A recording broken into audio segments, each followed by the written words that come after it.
Bienvenue à bord de l'Odyssée intérieure, le podcast où je vous accompagne dans un voyage profond vers la connaissance de soi, la gestion des émotions et la confiance en soi.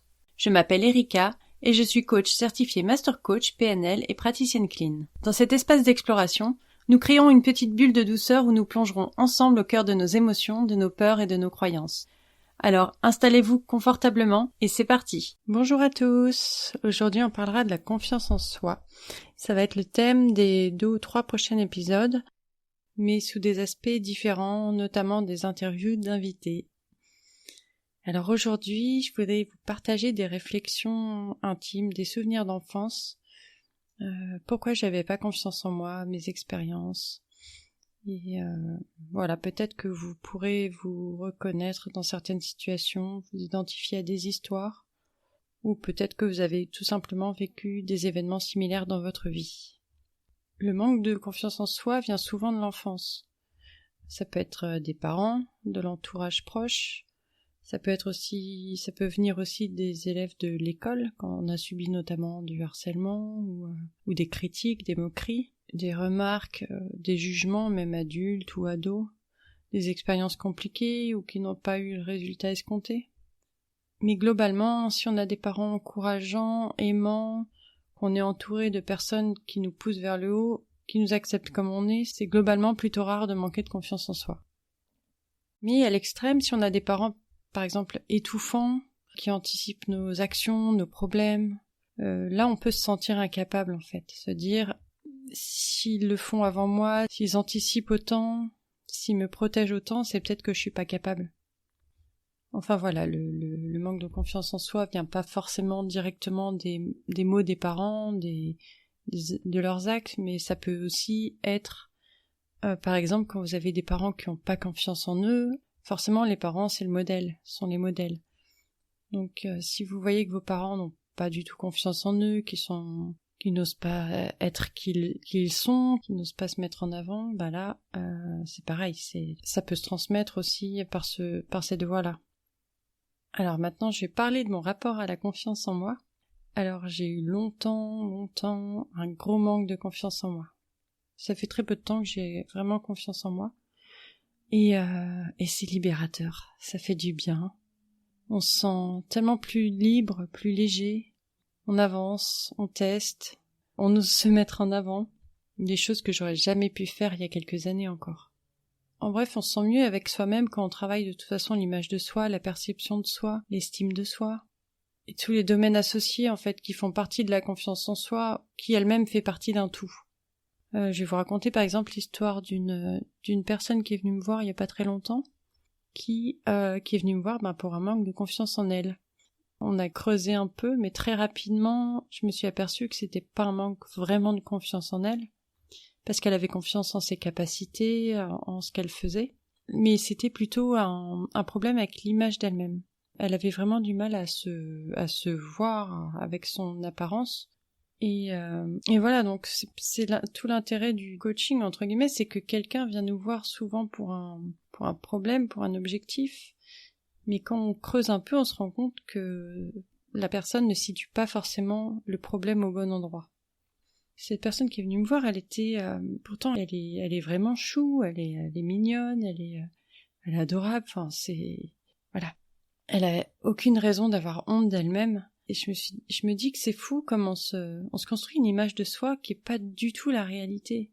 Entre l'image de soi qu'on a et l'image réelle, en tout cas, là je parle de mon point de vue, parce que de mon point de vue, là, je la trouve mimi, enfin, de toute façon, oui, on en arrive à ça, c'est que de toute façon, c'est objectif. La personne que je trouve moi la plus belle, par exemple, voilà, j'ai des amis qui la trouvent bof. Enfin, donc c'est hyper subjectif. Personne n'est la plus belle personne au monde pour tout le monde. Le plus important, j'ai envie de dire, c'est de se trouver beau, de se trouver en tout cas bien, de pas avoir de jugement envers son image et c'est l'essentiel en fait. Bref, c'était une petite aparté. Et donc, oui, me concernant, j'avais un syndrome de l'imposteur énorme. Quand j'étais petite, je me sentais à part. J'avais du mal à me faire des amis. Alors je les regardais jouer dans la cour et ça me suffisait. Enfin voilà, ils s'amusaient et ça m'amusait. Et en fait, c'est comme si j'étais avec eux et c'était bien comme ça. Mais oui, je me suis toujours sentie un peu extraterrestre. Et d'ailleurs, pour la petite anecdote, on m'appelait E.T. parce que déjà c'était l'époque d'E.T. Et ensuite, mes initiales c'est E.T. Donc forcément, ça n'a pas aidé. Et ça n'a pas aidé non plus pour la confiance en soi parce que voilà, j'étais pas vraiment vue comme un des leurs. J'étais vraiment la petite fille à part qui était bizarre. Donc voilà, et oui, moi j'ai détesté être enfant. Pour moi, l'essentiel dans la vie, c'est ma liberté, que ça soit liberté de lieu, liberté de avec qui je suis, liberté à tout niveau en fait. Enfin, c'est vraiment la chose la plus essentielle pour moi. Et donc, quand j'étais enfant, je me sentais pas du tout à ma place dans un corps d'enfant. J'ai détesté être enfant, c'était être coincé, c'était être dépendant, c'était être enfermé, enfin ne pas être libre. Voilà, je me sentais pas à ma place dans mon corps d'enfant. Et en plus de ça, voilà, niveau familial, c'est pareil, pas propice du tout à la confiance en soi. T'es pas aimable, on ne peut pas t'aimer, t'es mauvaise, t'es égoïste, t'es dure. Alors ouais, j'avais un caractère fort, j'étais obstinée, mais je pense que c'était aussi une carapace pour me protéger. Et je pense que si j'avais pas eu ce caractère fort que j'avais et que j'ai toujours quand même un peu au fond, j'en serais pas là où j'en suis. Donc ce caractère qu'on a critiqué pendant 18 ans, parce que voilà, après à 18 ans je suis partie, mais voilà, on l'a critiqué et en même temps, moi c'est ce qui m'a sauvée entre guillemets. Donc je le remercie. Même chose parmi les expériences douloureuses. Quand j'avais à peu près, je dirais 9-10 ans, voilà, j'ai voulu faire un anniversaire. Donc j'ai invité mes copains de classe, etc. Et le jour J, personne n'est venu. C'était très dur. Vous imaginez que la confiance en soi, là, elle est au ras des pâquerettes. Bon, même si j'ai su par la suite pourquoi, et que c'était pas lié à moi directement, mais c'est quand même un sentiment qui est resté longtemps. Pour tout vous dire, en fait, j'ai pas fait de de grosses fêtes d'anniversaire avant l'année dernière. Parce que, je pense qu'inconsciemment, j'avais trop peur qu'il y ait personne, je sais pas. Mais voilà, donc je suis guérie de ça, j'ai fait ma grosse fête, et c'est bien. Ensuite, ouais, pendant longtemps, j'ai pas trouvé ma voie. J'ai fait beaucoup de métiers. J'ai fait plein de métiers différents. Et j'ai toujours eu le syndrome de l'imposteur. Par exemple, mon dernier métier avant ma reconversion en tant que coach, c'était développeuse web. Dans ma dernière expérience, je suis arrivée dans une grosse entreprise. Et là, il y avait que des cadors. Des mecs qui avaient bac plus je ne sais pas combien, enfin voilà, qui avaient aussi beaucoup d'années d'expérience. Et moi, j'étais encore junior à l'époque. Ça faisait 2-3 ans que j'étais dev. Et j'avais appris en autodidacte. Donc voilà, ma confiance en moi, ou en tout cas en mes capacités, était pas ouf. Même si j'adorais ce que je faisais. Mais je suis arrivée dans cette équipe où tout le monde était... ils étaient très gentils, hein, ils étaient toujours prêts à aider, mais voilà, j'étais pas toujours tenue au courant de tout ce qui se passait, des changements, etc.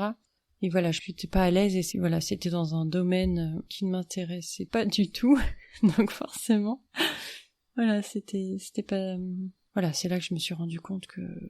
En fait, ce qu'il y a, c'est que quand j'étais développeuse, ouais, je passais beaucoup plus de temps à discuter avec les gens et à écouter mes collègues me raconter leurs histoires que, je vais pas dire que à travailler parce que je bossais quand même beaucoup. Enfin, je suis quelqu'un qui, quand je m'engage dans quelque chose, je compte pas mes heures. C'est pas le problème de travailler, mais c'est vrai que du coup, je rattrapais le soir mon boulot de la journée parce que... Bref, donc voilà, il y a eu mon arrêt post-traumatique et là j'ai travaillé sur moi. Ce qui m'a appris d'ailleurs le terme de multipotentiel. Et ça, c'est quelque chose que je connaissais pas. Et de mettre un mot sur ce que j'étais, entre guillemets, ça a été hyper libérateur. Enfin, moi, je me croyais instable, indécise. Mais en fait, non. C'est juste que j'aime beaucoup de choses, que beaucoup de choses m'intéressent, que je peux me passionner pour quelque chose, à me documenter dessus pendant des semaines, des mois, et que je suis loin d'être la seule surtout. Voilà, le fait de mettre un terme dessus, on se rend compte qu'on n'est pas seul, et que, entre guillemets, on n'est pas normal. Parce que, de toute façon, les carrières linéaires maintenant, c'est quand même de plus en plus rare. Il y a beaucoup de reconversions parce que on recherche de plus en plus de sens dans ce qu'on fait, de plaisir, d'envie. Et il y a plus grand monde maintenant qui reste dans la même boîte toute sa vie ou au même poste toute sa vie. Donc voilà, ça enlève un peu une culpabilité, je dirais, ou en tout cas cette impression de pas être normal. Donc oui, me connaître, ça m'a vraiment aidé dans ma confiance en moi. Ça m'a aidé à m'accepter. Et ça me fait penser à mon premier mariage. Alors je me suis mariée, j'étais jeune, je me suis mariée avec quelqu'un dont l'environnement familial, amical, etc. était à l'opposé de moi, mais vraiment. C'est un mariage, voilà, on s'est mariés rapidement, tout a été très vite. Mais je me rends compte qu'à l'époque, je savais pas du tout qui j'étais. Je connaissais pas mes besoins, je connaissais pas mes valeurs. Sa famille était adorable, je les aimais beaucoup, mais je me sentais pas moi-même. En fait, je pouvais pas être moi-même. Et voilà, le fait de croire en soi, de se connaître, de savoir qui on est, de savoir ce dont on est capable, de savoir ce qu'on veut, c'est hyper important parce que sinon on fait des choix qui nous correspondent pas et on n'est pas heureux. Alors la confiance en soi, c'est un travail continu, c'est assez long. Mais franchement, pour la première fois de ma vie, je me sens à ma place. J'ai confiance en ce que je fais, j'ai confiance en mon travail. Mais tout ça, c'est passé par une connaissance vraiment approfondie de soi, pourquoi je suis douée, ce que j'aime faire, et ce que j'ai envie d'apporter au monde. Et se sentir à sa place, c'est vraiment épanouissant. Ça fait du bien. Et en fait, c'est accessible à tout le monde. On perd un temps fou à se chercher, à douter, à rester bloqué dans une situation, que ce soit pro ou perso, à rester bloqué aussi dans une vie qui ne nous correspond pas. Et la confiance en soi, ça permet d'oser vivre sa vie, d'oser vivre ses rêves, d'oser être qui on est. Et peu importe ce que pensent les autres, parce que quand on se sent bien, on se fiche de ce que pensent les autres. Et vraiment, c'est accessible à tout le monde. C'est pas facile, c'est pas instantané, mais c'est un travail progressif, c'est un travail, j'ai envie de dire, de tous les jours. Mais pour ça, il faut travailler la perception de soi, l'estime de soi, l'image de soi, apprendre à pardonner, ou en tout cas à se libérer des paroles qui nous ont blessés, des actes qui nous ont blessés. En fait, c'est vraiment tout reprendre à la base, refaire les fondations pour pouvoir construire quelque chose de solide et d'agréable à vivre. Alors oui, parfois on a toujours des doutes, même quand on a confiance en soi, bien sûr, on a toujours des doutes par moment. Mais si on sait de quoi on est capable, on doute pas très longtemps.